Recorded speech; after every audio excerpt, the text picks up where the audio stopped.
Estábamos hace un momento pues estos datos que nos arroja el censo realizado pues por el INEGI durante 2020 de población y vivienda, y bueno, pues veíamos por supuesto avances, a lo mejor menores, pasitos ahí que hemos venido dando a lo largo de estos, década, y también pues comparado con el de 2020, del año 2000, de estos 20 años se han visto avances. Sin embargo, pues tenemos enfrente, estamos inmersos en esta crisis sanitaria que además ha generado una crisis económica tremenda. Se ven por supuesto pasos para atrás, ¿no? ¿Qué dirías al respecto?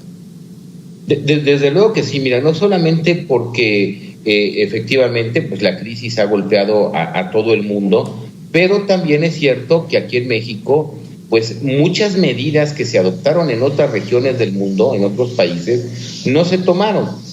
Nada más como un comparativo, mientras que Estados Unidos, Francia, España, Brasil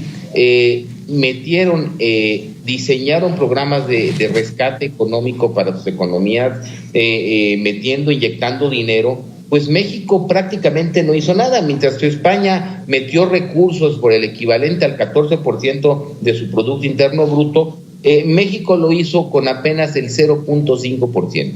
Y los resultados los vimos. Ha habido pérdida o cierre de casi 1 millón de empresas, ha habido pérdida de casi 2 millones de empleos.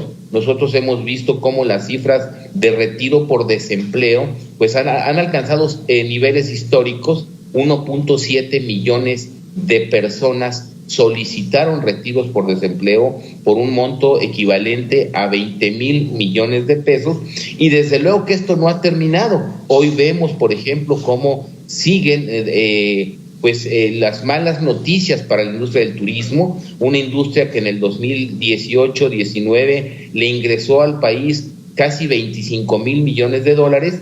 Pues las perspectivas para 2021 es que esta cifra va a ser apenas de la mitad en el menor de los casos, advirtiendo la desaparición de comercios, de empresas turísticas, de empleos.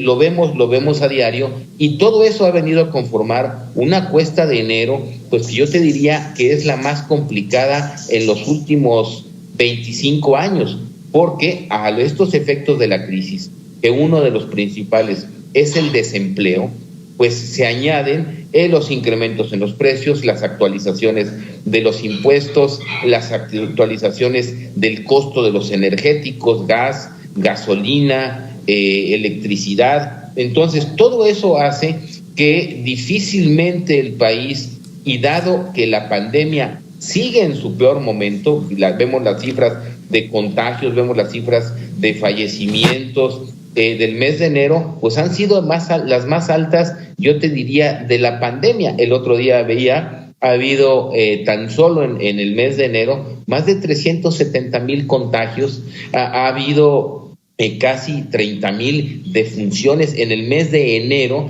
y las cosas no pintan bien para una economía que le está costando y que le va a costar mucho trabajo salir adelante. Es cierto que va a haber algún tipo de mejoría quizás en el segundo semestre del año, más que todo por el comportamiento de la economía de los Estados Unidos, pero eso no garantiza que el desempleo pues va a ser una fuente o un problema muy grave. Vemos lo que ha anunciado la Secretaría de Economía, un programa de reactivación económica, yo te diría muy tímido. No nos dicen de dónde van a sacar pues lo que requieren ahorita las empresas, que eso es capital de trabajo, es financiamiento a tasas blandas. No existe esto en la economía, y sí existe pues lo que estamos viendo, problemas de cartera vencida o problemas de las personas para realizar sus pagos.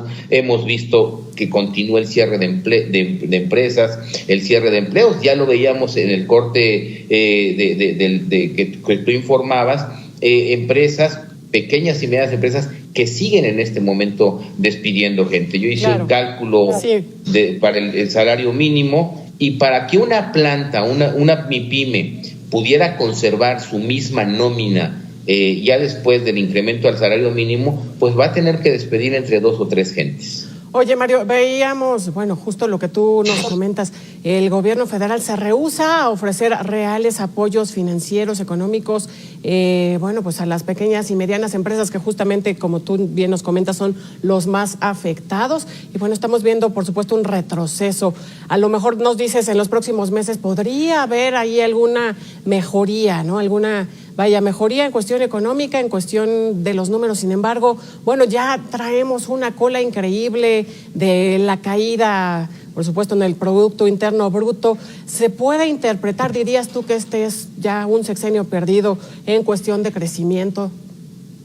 Desde luego que sí. Mira, el hecho de haber prácticamente no crecido en el 2019, porque ya teníamos ese problema, la economía de hecho se redujo 0.1%. Si le sumamos la caída de 2020, que va a ser no menos del 9%, pues prácticamente lo que puedes crecer de aquí en adelante, que además no va a ser mucho, pues no va a compensar. Yo creo que es un sexenio ya en términos económicos perdido, sí. Es un sexenio económico que a lo más que podría aspirar quizás es a dejarnos igual que como empezamos, lo cual es un retroceso tremendo en empleo, en ingreso per cápita de las personas, y sobre todo se ha creado por pobreza, se ha creado una mayor desigualdad. Y esto pues genera problemas de inseguridad, problemas de delincuencia también. Entonces, ahí vemos, por ejemplo,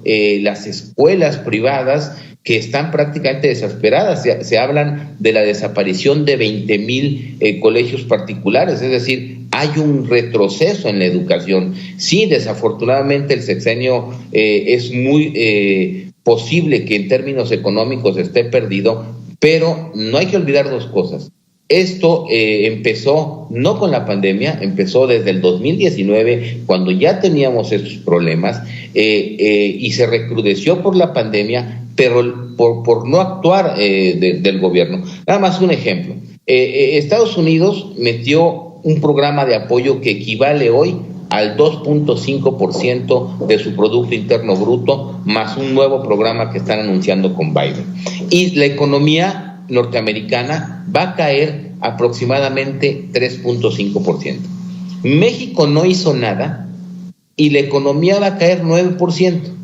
Es decir, sí hay un costo en bienestar para las personas, sí hay un costo en materia de creación de pobreza, sí hay un costo en materia de desigualdad, en el no haber actuado, que esto es muy importante, y desgraciadamente, hoy que todavía algo se podría hacer, el gobierno se sigue resistiendo a esto, ¿no? No se trata de rescatar empresas, como lo ha dicho el presidente, se trata de mantener fuentes de empleo, precisamente para evitar este retroceso que ha habido. Lo que hicieron los demás países fue... Mario, déjame plantearte una última pregunta, perdóname que te interrumpa, que ya tenemos el tiempo encima.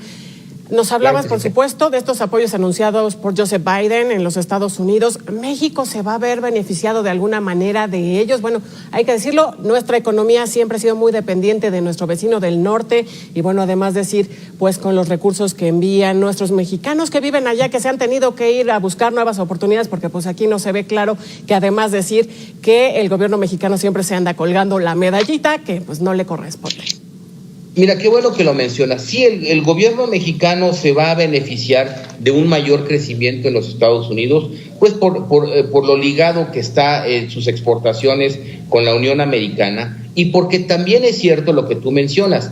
Mucho del apoyo de los programas que se dieron en Estados Unidos alcanzaron a llegar a México vía remesas, pero esto no es ningún logro del gobierno mexicano. Esto le debemos de agradecer a nuestros connacionales, pero además no fue un fenómeno exclusivo de México. Fíjate, en Guatemala las remesas crecieron, en El Salvador alcanzaron nivel récord, en República Dominicana alcanzaron nivel récord, en Honduras, en Colombia alcanzaron nivel récord, en Nicaragua alcanzaron el nivel récord y desde luego en México también. Pero esto fue por los programas de apoyo que se dieron en Estados Unidos, no por ninguna política del gobierno mexicano, en este caso, en el que se favoreciera la llegada de remesas, porque ni eso se ha hecho, no se le ha dado apoyo a los migrantes. Entonces, esto es gracias a lo que está haciendo indirectamente el gobierno americano, y por el otro lado, que se reactive la economía norteamericana mucho más rápido que la economía mexicana, pues eso implica que hay más exportaciones, por ejemplo, en la industria automotriz, que es una industria muy importante. Lo que sí va a ser complicado es el tema del turismo, pero eso es lo poco que nos va a poder jalar para pues no seguir en este letargo, tener este modesto crecimiento, pero que de ninguna manera va a alcanzar a compensar la caída de la economía en los 2 años anteriores. Bueno, pues ahí está el tema. Mario Di Constanzo, consultor financiero, efectivamente ante una crisis tremenda en la que estamos sumergidos aquí en México. Bueno, pues nuestro país va a poder a lo mejor colgarse un poquito, como bien nos dices, de estos recursos anunciados pues en nuestro vecino del norte. Gracias por estar con nosotros, gracias por estos minutos. Al contrario, Tania, muy buenas tardes a ti, a todo tu auditorio, y un saludo a todos. Buenas tardes. Vamos a hacer una pausa, es breve y regresamos.